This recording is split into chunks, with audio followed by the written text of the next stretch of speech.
तर आपला टॉपिक आहे कंट्रीवन्सेस फॉर क्रॉस पॉलिनेशन किंवा आउटब्रीडिंग डिव्हायसेस.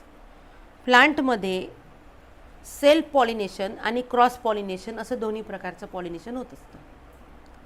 परंतु जे सेल्फ पॉलिनेशन आहे त्या सेल्फ पॉलिनेशनने काय होतं की इनब्रीडिंग डिप्रेशन डेव्हलप होतं प्लांटमध्ये. इनब्रीडिंग डिप्रेशन म्हणजे काय असतं की जर कंटिन्यूड सेल्फ पॉलिनेशन होत राहिलं तर जी प्रोजिनी आहे ती प्रोजिनी वीक होत जाते जनरेशन आफ्टर जनरेशन.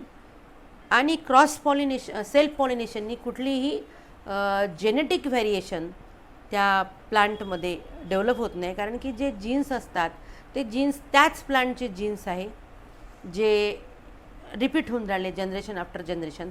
त्यामुळे जेनेटिक व्हेरिएशन येत नाही आहे, जेनेटिक डायव्हर्सिटी त्या प्लांटमध्ये डेव्हलप होत नाही आहे.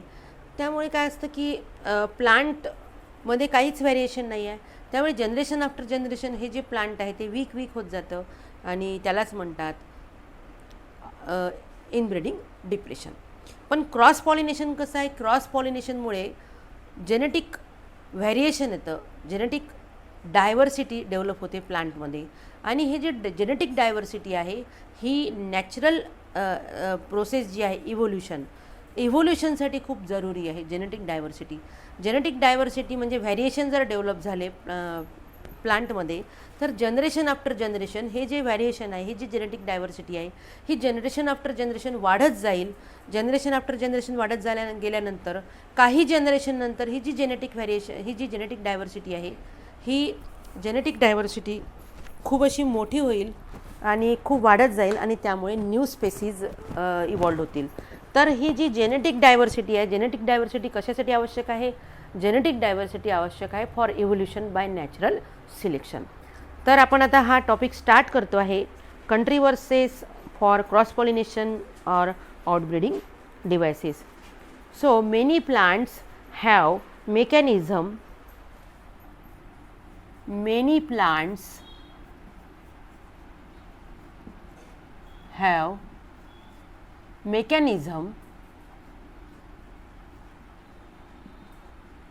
to discourage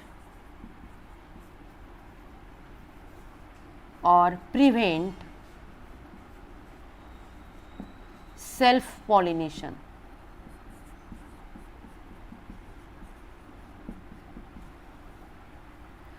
खूप साऱ्या प्लांटमध्ये असं मेकॅनिझम असतं की त्या मेकॅनिझमच्या द्वारे ते प्लांट सेल्फ पॉलिनेशनला प्रिव्हेंट करू शकतं, सेल्फ पॉलिनेशनला डिस्करेज करू शकतं. त्या मेकॅनिझममुळे त्या प्लांटमध्ये सेल्फ पॉलिनेशन अशक्य होऊन जातं, त्यामध्ये क्रॉस पॉलिनेशनच होतं. जसं तुम्ही म्हणाल असं उदाहरण आहे, जर एखादं प्लांट जे आहे एखाद्या प्लांटला युनिसेक्शुअल फ्लावर लागत असतील.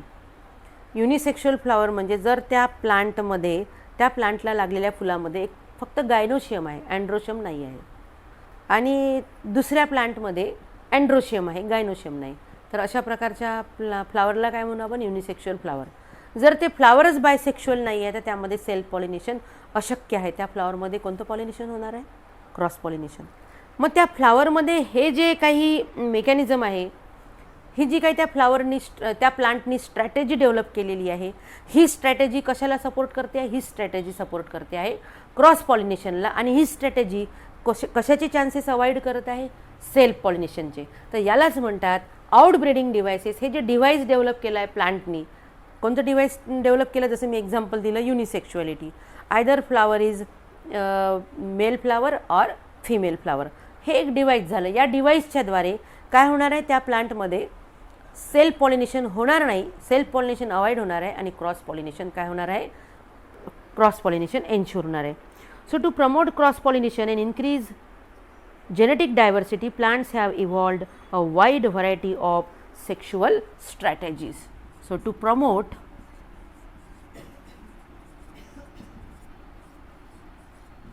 cross pollination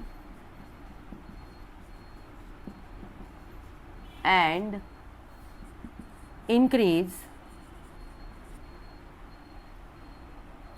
cross pollination increase करण्यासाठी आणि increase genetic diversity plants have evolved wide varieties of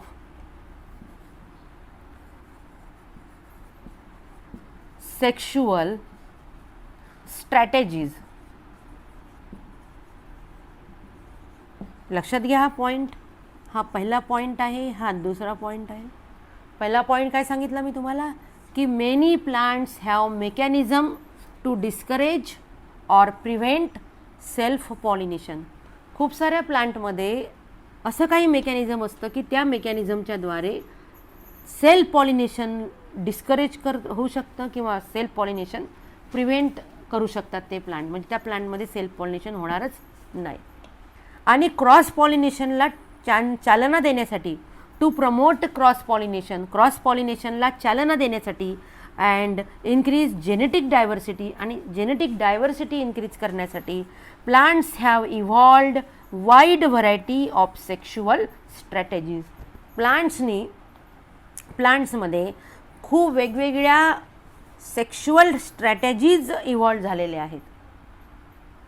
कशासाठी ह्या सेक्शुअल स्ट्रॅटेजीज इव्हॉल्व झालेल्या आहे तर क्रॉस पॉलिनेशनला चालना देण्यासाठी आणि जेनेटिक डायव्हर्सिटी इन्क्रीज करण्यासाठी. जसं उदाहरण मी तुम्हाला सांगितलं एक की युनिसेक्शुअलिटी ही एक सेक्शुअल स्ट्रॅटेजी आहे की प्लांटमध्ये एक तर मेल फ्लावर असेल नाहीतर मग फिमेल फ्लावर असेल, तर त्यामुळे काय होईल, सेल्फ पॉलिनेशन शक्यच नाही आहे.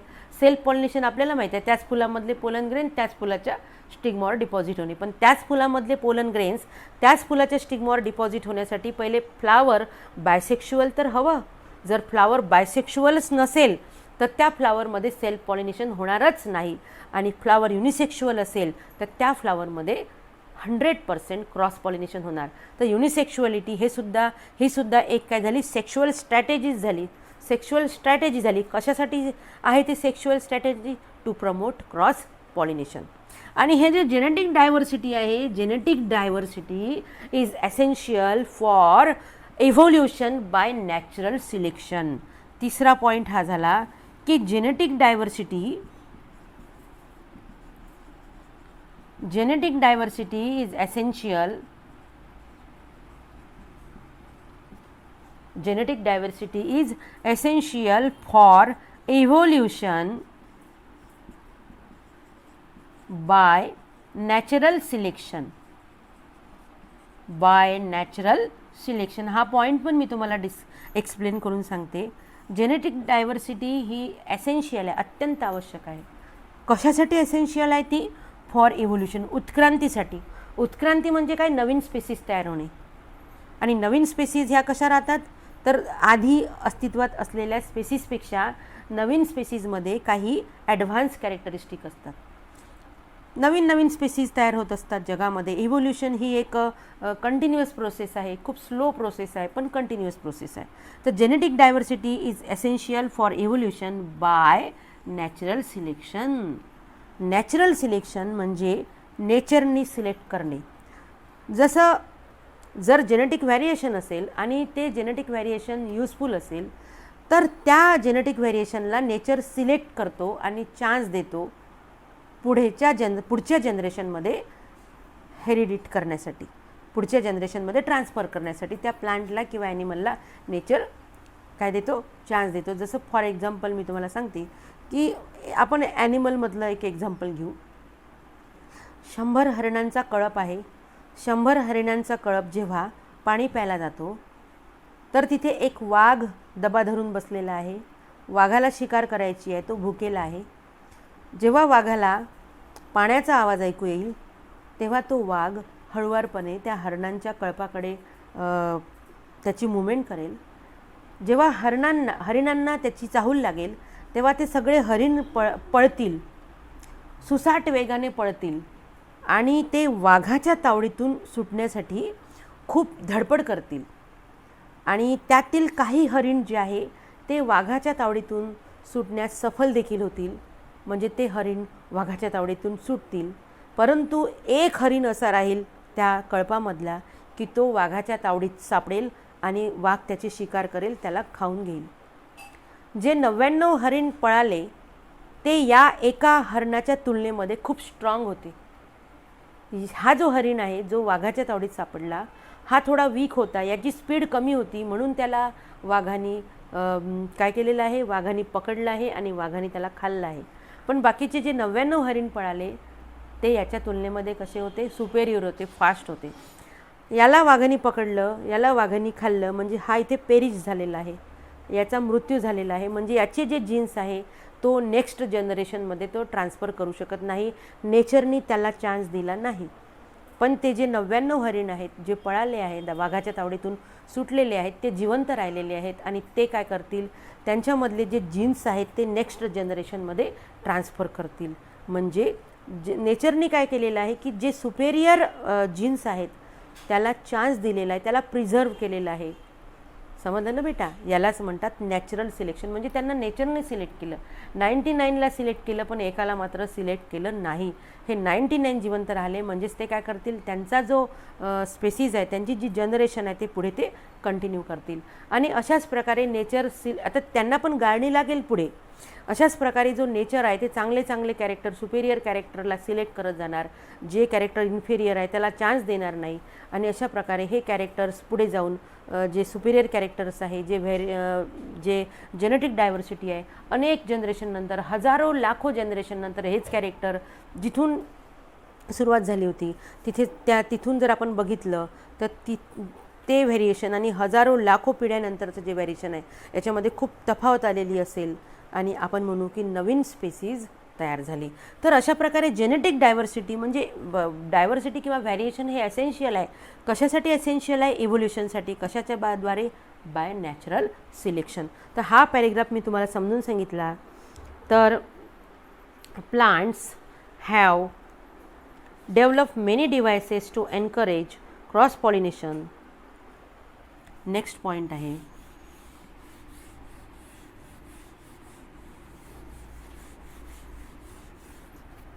plants have developed many devices to encourage cross pollination.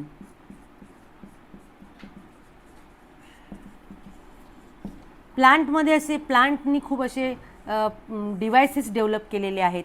प्लांट्समध्ये खूप सारे डिव्हायसेस आहे की ज्या डिव्हायसेस कशाला एनकरेज करतात, कशाला चालना देतात, क्रॉस पॉलिनेशनला चालना देतात. जसं आता आपण याच्यानंतरचा टॉपिक बघणार आहोत, आउटब्रीडिंग डिव्हायसेसचे एक्झाम्पल. काय बघणार आहोत आपण आता? आउटब्रीडिंग डिव्हायसेसचे एक्झाम्पल्स. तर इथे आपला हा टॉपिक संपला आणि याच्यानंतर आपण स्टार्ट. तर आपला हा जो नेक्स्ट टॉपिक आहे तो आहे एक्झाम्पल्स ऑफ आउटब्रीडिंग डिव्हायसेस. आउटब्रीडिंग डिव्हायसेसचे एक्झाम्पल्स कोणते कोणते आहेत? आउटब्रीडिंग डिव्हायसेस म्हणजे असे डिव्हायसेस प्लांटनी स्वतःमध्ये डेव्हलप केलेले की ज्याच्याद्वारे जे क्रॉस पॉलिनेशन आहे, क्रॉस पॉलिनेशनला एनकरेज करतील ते डिव्हायसेस आणि सेल्फ पॉलिनेशनला काय करतील, अवॉइड करतील. पहिला आहे युनिसेक्शुअलिटी. खूप इझी आहे हे.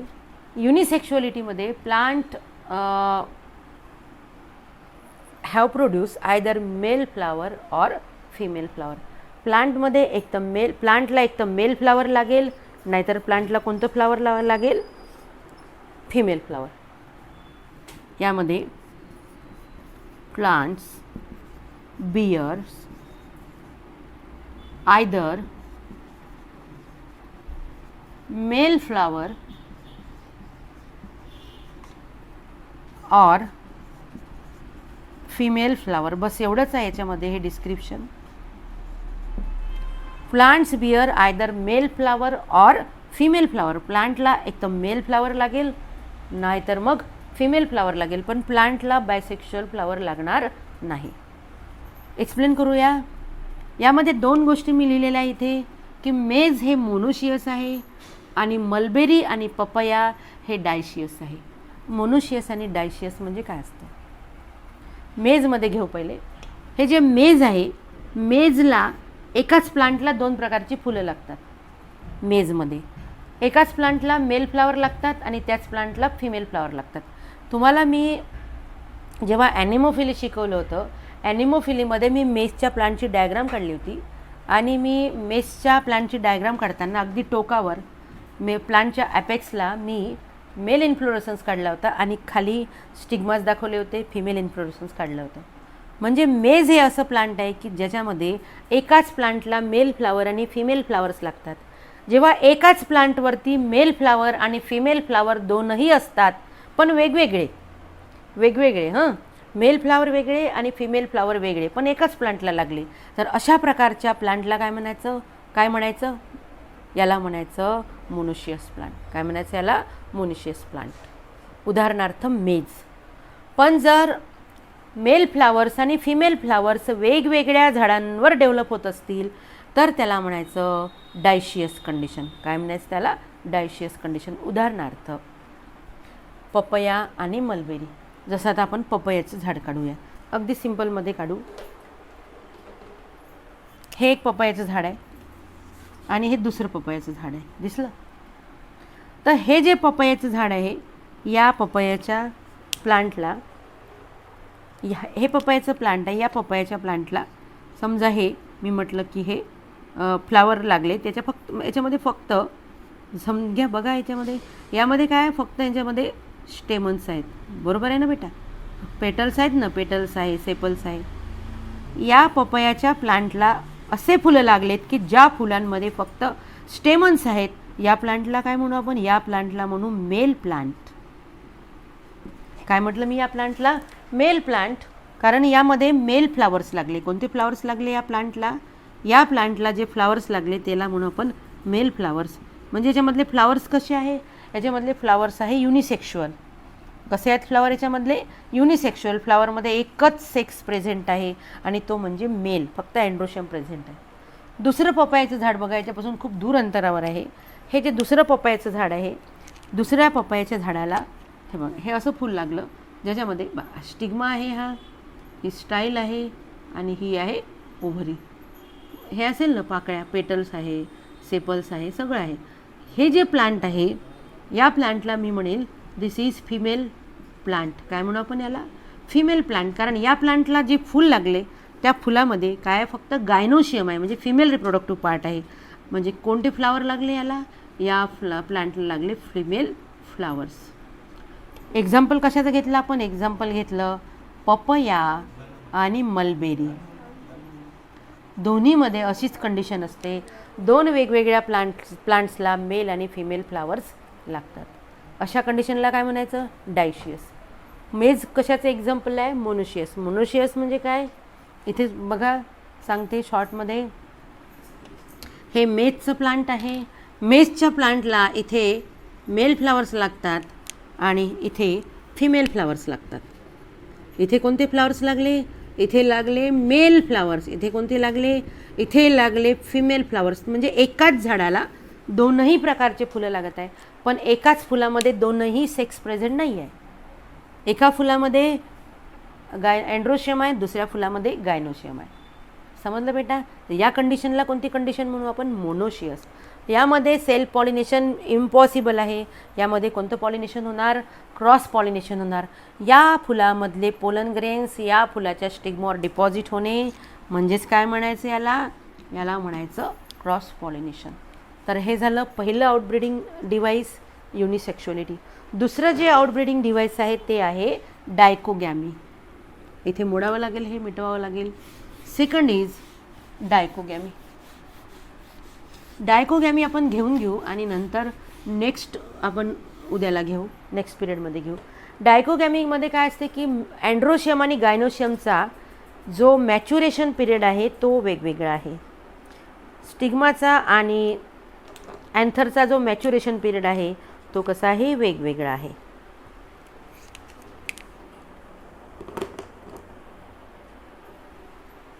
चला लक्ष द्या. हा आहे second is dichogamy. Second device आहे हा डायकोगॅमी. डायकोगॅमीमध्ये काय होतं की anthers and stigmas mature at different times. यामध्ये anthers and stigmas mature at different times in bisexual flower. यामध्ये पुन्हा दोन आहे टाइप्स, प्रोटॅन्ट्री आणि प्रोटोगायनी, ते नंतर बघू. तर यामध्ये अँथर्स आणि स्टिग्मात जे आहे ते वेगवेगळ्या टाईमला मॅच्युअर होत आहे. असं का होत आहे? कारण की फ्लावर बायसेक्शुअल आहे. फ्लावर बायसेक्शुअल आहे म्हणजे फ्लावरमध्ये अँड्रोशियम पण आहे. चला काढून घेऊया. फ्लावर बायसेक्शुअल आहे हे समजा. यामधला मी गायनोशियम काढला, स्टिग्मा स्टाईल ओव्हरी काढलेली आहे. यामध्ये मी काढला हा अँड्रोशियम, म्हणजे मी स्टेमन्स ड्रॉ करते आहे. हे स्टेमन्स आहेत. अँथर काढले मी. हा काय आहे? हा आहे स्टिग्मा. हे आहेत अँथर्स. एकालाच नाव देते. यामध्ये हा थॅलामस दिसला तुम्हाला आणि हा आहे फुलाचा स्टॉक, पेडिसेल. पाकळ्या काढून घेऊ. पेटल्स, ह्या आहे याच्या पाकळ्या, पेटल्स. आणि हे आहे सेपल्स. सेपल्स कोणत्या कलरचे असतात? सेपल्स हे ग्रीन कलरचे असतात. हे आहे सेपल्स. या फ्लावरमध्ये, हे फ्लावर बायसेक्शुअल फ्लावर आहे. बायसेक्शुअल फ्लावर म्हणजे या फ्लावरमध्ये दोन्ही सेक्सेस आहे ॲट अ टाईम. हा गायनोशियम म्हणजे फिमेल रिप्रोडक्टिव्ह वॉल आणि अँड्रोशियम हे स्टेमन्स आहे. स्टेमन्स, सगळे स्टेमन्स मिळून काय म्हणतो आपण त्याला? अँड्रोशियम म्हणजे मेल रिप्रोडक्टिव्ह वॉल. हे फ्लावर बायसेक्शुअल असल्यामुळे यामध्ये 100% सेल्फ पॉलिनेशन होऊ शकतं. 100% सेल्फ पॉलिनेशनचे चान्सेस आहे. पण बायसेक्शुअल फ्लावरमध्ये सेल्फ पॉलिनेशन होऊ नये, यामध्ये क्रॉस पॉलिनेशनच व्हावं, त्यासाठी जे डिव्हायसेस डेव्हलप केले गेलेले आहे फ्लावरमध्ये प्लांट्सच्याद्वारे, त्यालाच आपण म्हणतो आउटब्रीडिंग डिव्हायसेस. तेच तर आपण शिकतो आहे. तर या फ्लावरमध्ये सेल्फ पॉलिनेशन होऊ नये, या फ्लावरमध्ये क्रॉस पॉलिनेशन व्हावं, या फ्लावरमध्ये 100% चान्सेस आहे सेल्फ पॉलिनेशनचे, कारण हे फ्लावर कसं आहे? बायसेक्शुअल आहे. मग या फ्लावरमध्ये कसं काय अवॉइड करता येईल सेल्फ पॉलिनेशन, आणि या फ्लावरमध्ये कसं प्रमोट करता येईल क्रॉस पॉलिनेशन? अशा प्रकारच्या जो बायसेक्शुअल फ्लावर आहे, तर त्या फ्लावरमध्ये जर अँड्रोशियमचा आणि गायनोशियमचा म्हणजे अँथरचा आणि स्टिग्माचा मॅच्युरेशन पिरियड जर वेगवेगळा असेल, तर यामध्ये सेल्फ पॉलिनेशन होणार नाही. जसं उदाहरणार्थ, जर या फ्लावरमध्ये अँथर्स पहिले मॅच्युअर झाले आणि स्टिग्मा मॅच्युअरच व्हायचा आहे. अँथर मॅच्युअर झाले, अँथर मॅच्युअर होऊन त्यामधून पोलन ग्रेन्स बाहेर पडले. बघा, अँथर्स मॅच्युअर झाले, हे पोलन ग्रेन्स बाहेर पडले आणि हे पोलन ग्रेन्स या फुलाच्या स्टिग्मावर डिपॉझिट झाले. पण बरोबर आहे, म्हणजे काय झालं? याच्यामध्ये सेल्फ पॉलिनेशन झालं, पण काही कामाचं नाही आहे. कारण की हा जो स्टिग्मा आहे, हा स्टिग्मा मॅच्युअर झालेला नाही आहे. त्यामुळे हे पोलन ग्रेन्स या स्टिग्मावर डिपॉझिट झाले, तरीसुद्धा हे पोलन ग्रेन्स जर्मिनेट होणार नाही. पोलन ग्रेन्सचं जर्मिनेशन झालं नाही तर इथे असलेला जो ओव्ह्यूल आहे, ओव्ह्यूलमध्ये असलेला जो फिमेल गॅमीट आहे, त्या फिमेल गॅमीटचं आणि पोलन ग्रेनच्या मेल गॅमीटचं फ्युजन होणार नाही, फर्टिलायझेशन होणार नाही. म्हणजे हे जे पॉलिनेशन आहे, हे सेल्फ पॉलिनेशन याच्यामध्ये काय फेल्युअर आहे. पण याच फुलामधले पोलन ग्रेन्स दुसऱ्या फुलाच्या स्टिग्मावर डिपॉझिट झाले, तर हे पोलन ग्रेन्स दुसऱ्या फुलाच्या स्टिग्मावर जर्मिनेट होतील, कारण की तो स्टिग्मा कसा असेल? तो स्टिग्मा मॅच्युअर झालेला असेल. तर पहिली कंडिशन आहे, दोन टाईप्सचं आहे डायकोगॅमी. डायकोगॅमीमध्ये नंबर 1 आहे प्रोटॅन्ड्री. प्रोटॅन्ड्री म्हणजे काय? प्रोटॅन्ड्री म्हणजे यामध्ये जो अँथर असतो, anthers mature earlier than gynoecium, किंवा androecium matures earlier than gynoecium. Anther किंवा आपण त्याला म्हणू androecium. Androecium matures earlier than gynoecium. याला म्हणू प्रो. प्रो म्हणजे फर्स्ट, अँड्रो म्हणजे अँड्रोशियम. प्रो म्हणजे फर्स्ट, अँड्रो म्हणजे अँड्रोशियम. याला म्हणायचं प्रोटँड्री. प्रोटँड्री समजलं तुम्हाला? प्रो म्हणजे फर्स्ट, अँड्रो म्हणजे androecium. Androecium matures earlier than gynoecium. बघा इथे काढलेला मी डायग्राम. अँड्रोशियम मॅच्युअर झालेला आहे, गायनोशियम मॅच्युअर व्हायचं आहे. त्यामुळे याच्यामधले पोलन सगळं सांगितलं मी तुम्हाला. याच्यामधले पोलन ग्रेनच्या याच्यावर डिपॉझिट झाले तरी काही पॉलिनेशन होणार नाही. याचं एक्झाम्पल आहे disk florets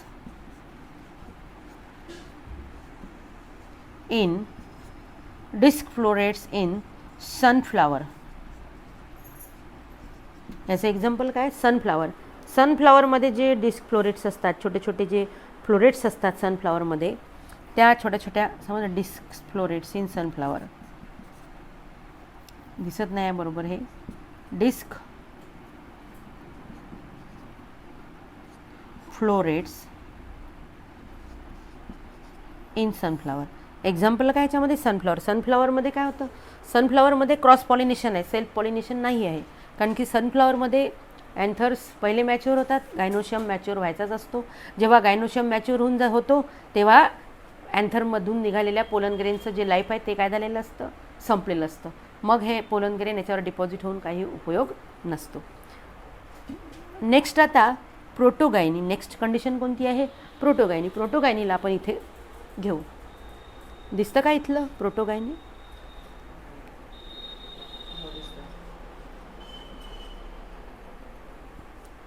प्रोटोगायनी. Next topic is protogyny. दिसेल इथे. Next is प्रोटोगायनी. प्रोटोगायनी याच्या अपोजिट आहे. प्रोटोगायनीमध्ये प्रो म्हणजे फर्स्ट, गायनी म्हणजे गायनोशियम. यामध्ये gynoecium matures earlier gynoecium mature earlier. दिसतं ना?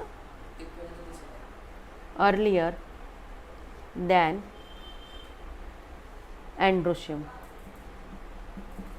Gynoecium mature earlier than androecium. याचं एक्झाम्पल आहे ग्लोरिओसा. एक्झाम्पल काय याचं? ग्लोरिओसा. लिली. लिलीमधलंच हे एक प्लांट आहे ग्लोरिओसा.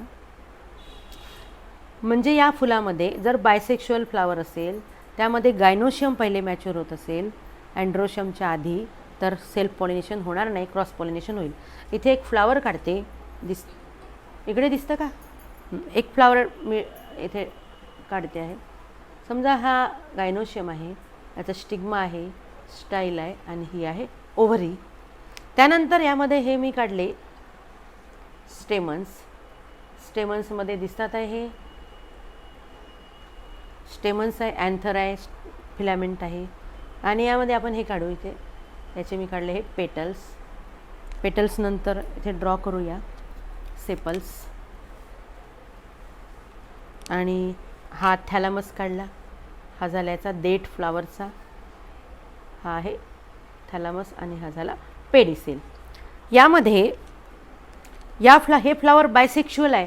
अँड्रोशियम पण आहे या फ्लावरमध्ये, गायनोशियम पण आहे. म्हणजे याच्यामध्ये कोणते चान्सेस आहे? सेल्फ पॉलिनेशनचे. पण या फ्लावरमध्ये सेल्फ पॉलिनेशन होणार नाही, क्रॉस पॉलिनेशन होईल. असं कसं शक्य आहे? बायसेक्शुअल फ्लावरमध्ये तर सेल्फ पॉलिनेशन व्हायला पाहिजे. नाही. या फ्लावरमध्ये आउटब्रीडिंग डिव्हाइस आहे. कसं काय? या फ्लावरमध्ये गायनोशियम पहिले मॅच्युअर होऊन जातो, अँड्रोशियम मॅच्युअर व्हायचाच आहे. बघा हे जे अँथर्स आहे ते मॅच्युअर व्हायचेच आहे, फुटायचेच आहे, त्यामधून पोलन ग्रेन्स बाहेर यायचेच आहे. पण गायनोशियम मॅच्युअर होऊन गेला, स्टिग्मा मॅच्युअर होऊन गेला. आणि दुसऱ्या फ्लावरमधले जे पोलन ग्रेन्स आहे, दुसऱ्या फ्लावरचे पोलन ग्रेन्स या गायनोशियमनी एक्सेप्ट केले, रिसीव केले. आणि मग ते जे पोलन ग्रेन्स आहे ते पोलन ग्रेन्स जर्मिनेट पण झाले. जर्मिनेट झाले, त्यामधून पोलन ट्यूब तयार झाली. ते पोलन ट्यूब आत गेली आणि याचं फर्टिलायझेशन झालं. याच्यामध्ये असलेल्या फिमेल गमीट आणि मेल गमीटचं फ्युजन पण झालं. हे मॅच्युअरच व्हायचे आहे. हे सगळं होऊन गेलं. आणि आता जे अँथर आहे ते मॅच्युअर झाले. यामधनं हे पोलन ग्रेन्स बाहेर पडले. पण हे पोलन ग्रेन्स याच्यावर डिपॉझिट झाले तरी काही उपयोग नाही, कारण की गायनोशियमचा जो लाईफ स्पॅन आहे तो काय झालेला आहे, संपलेला आहे ऑलरेडी. ते म्हणजे याच्या काही काळाच्या आधीच ते मॅच्युअर होऊन गेलेलं आहे. त्यामुळे आता हे पोलन ग्रेन याच्यावर डिपॉझिट झाले तरी सुद्धा जे पोलन ग्रेन्स आहे ते जर्मिनेट होणार नाही, कारण की स्टिग्मा आता रिसेप्टिव्ह राहिलेला नाही. पण हे पोलन ग्रेन्स दुसऱ्या फुलाच्या स्टिग्मावर डिपॉझिट झाले तर तिथे मात्र काय होणार, हे काय होणार, हे तिथे जर्मिनेट होणार आणि मग क्रॉस पॉलिनेशन होईल. अशा प्रकारे हे जे क्रॉस पॉलिनेशनचे आउटब्रीडिंग डिव्हायसेस आहे ते आपण आज इथे डिस्कस केलेले आहेत आणि याचे एक्झाम्पल्स पण आपण घेतलेले आहे. यानंतर आता नेक्स्ट जे आउटब्रीडिंग डिव्हायसेस आहेत ते आपण नेक्स्ट पिरियडला डिस्कस करू.